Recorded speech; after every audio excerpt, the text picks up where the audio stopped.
welcome to Living Title IX with Betsy. That's me. I am so excited to be with you today and to have an extra special guest. So, this week we are going to be talking all about the connection between Title IX and mental health and mental health professionals, and how we need to be focusing on mental health as a part of our Title IX prevention and response. And just as a side note, the prevention series that's coming in April will have an entire training on this topic. So we're going to tease that just a little bit by having a conversation with Erica. I am so excited to have her with us. I'm going to let Erica introduce herself, and then we will get to chatting. All right. Thank you, Betsy. My name is Erica D'Agostino, and I am proud to be one of the specialists at ICS. This is such a great topic for me to talk about. In particular, I have worked in education since 1990 something or other, when I started as a school psychologist, and I've worked really closely with students, faculty, and staff, and particularly then in moving to higher education, did a lot of work with our counseling centers and supporting students, and I just think this kind of work and thinking about mental health as it intersects in so many areas is really critical. So I'm so glad you invited me today. Yay! I'm so glad to have you. But let's really just kind of dig in a little bit and talk about where you see the connection. I think I can guess, but I want to know where you see the connection between what we're seeing in Title IX in both prevention and response, really, as it relates to mental health.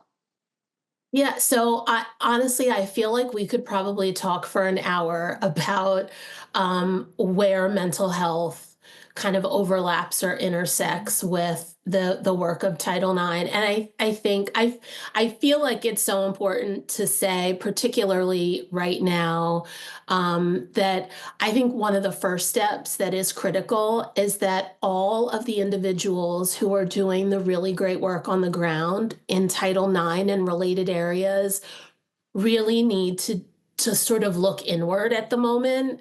There have been so many changes. A lot is being asked of everyone.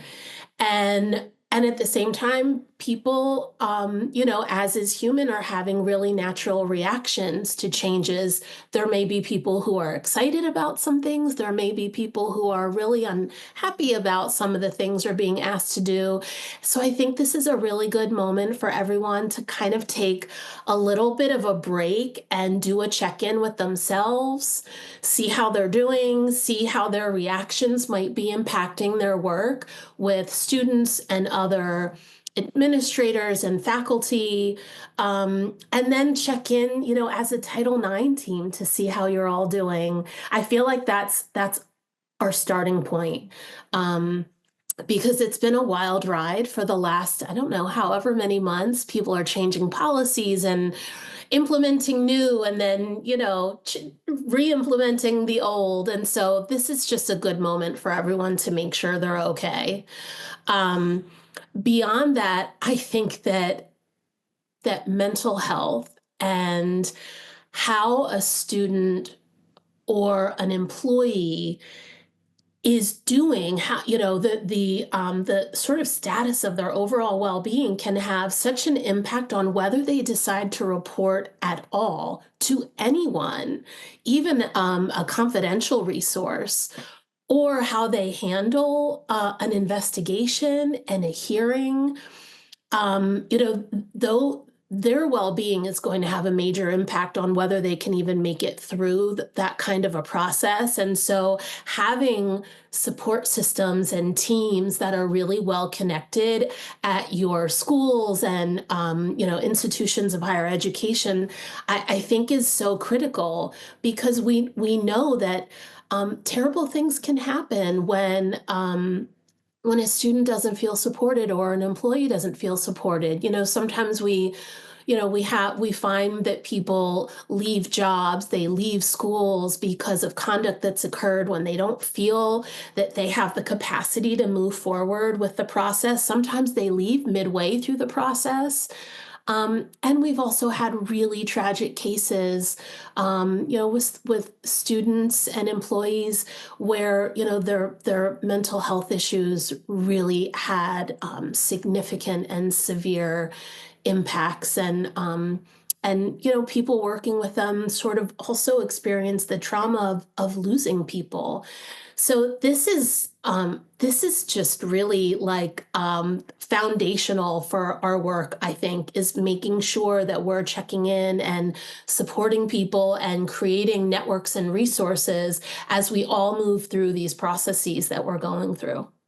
Absolutely. So what I hear is that kind of there's two facets to this. One, that we're taking care of each other, serving as Title IX coordinators or compliance coordinators or whatever the title is, and mental health providers and our team, and that Mhm. we're also taking care of and thinking about and considering the mental health and well-being of the individuals who are going through our processes.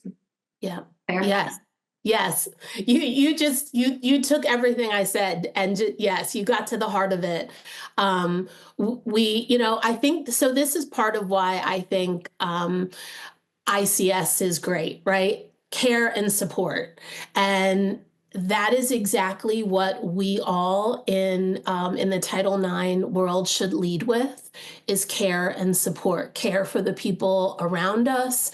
Um, no matter what might be going on in terms of a case or an investigation or alleged conduct that has been reported to you, we need to care for every person involved in these processes because everyone is going to have different kind of visceral reactions to to the process itself and to being questioned and to have to share sometimes some really private information and ensuring that we're providing that care so that people feel safe and comfortable and willing to engage in the process and also offer making sure that we're reminding them of all the support services we have is so important while we're going through the really kind of detailed and intricate steps of following the procedures that are required of us when we're doing our Title IX work.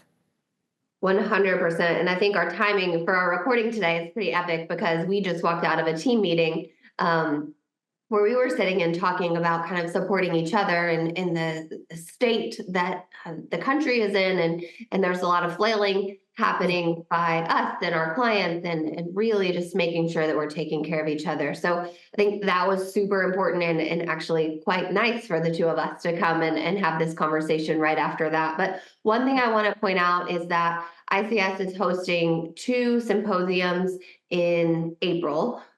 And so, or in the spring, I think it's April. That more to come on that. Marketing helped me to make sure that we get the right dates there. But one of them is going to be in Nashville or Franklin, Tennessee, and another out on the West Coast in California. And in those trainings, we are really focusing on the connection between Title IX and mental health and school safety. And I think about those as the access points, right? So we start with access and providing a safe and comfortable experience for our students and employees. And the tie-in between those three things that we're focusing on in the symposium with Title IX or discrimination at all, mental health and school safety is super important. So we want everyone out there to come and join us in our trainings, but also in our symposium, but also join us for the what is it? April Sexual Assault Awareness Month prevention series that we're running. Join us there too virtually for an awesome training. And in that training, Erica's going to have an hour to talk through this really tough topic with you. So we're very excited about that. Thank you, Erica, for being with us today. It's been awesome.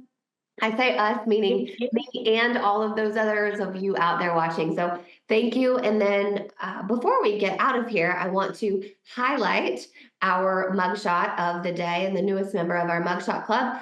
Hooray! We are so excited. Make sure that you are commenting, liking, subscribing to all of our things. But if you put that little hashtag mugshot down below, we will make sure that you get one of these awesome Title IX mugs, and then we'll get to share with the whole world you and that awesome mug. So make sure that you're doing that. One other thing, I keep forgetting to do this as we end, but I just want to remind you out there to laugh at yourself. Even when times are hard, like laugh at yourself. You know, when you mess up, laugh. When something funny happens, actually laugh. It's okay. You're allowed to laugh even through the hard. And then support each other. It is more important now than ever. And finally, celebrate the small victories. Even the small ones are super important. So we appreciate you. We care about you. Take care of yourselves, each other, and all your students and employees out there. And we'll see you next time. Bye.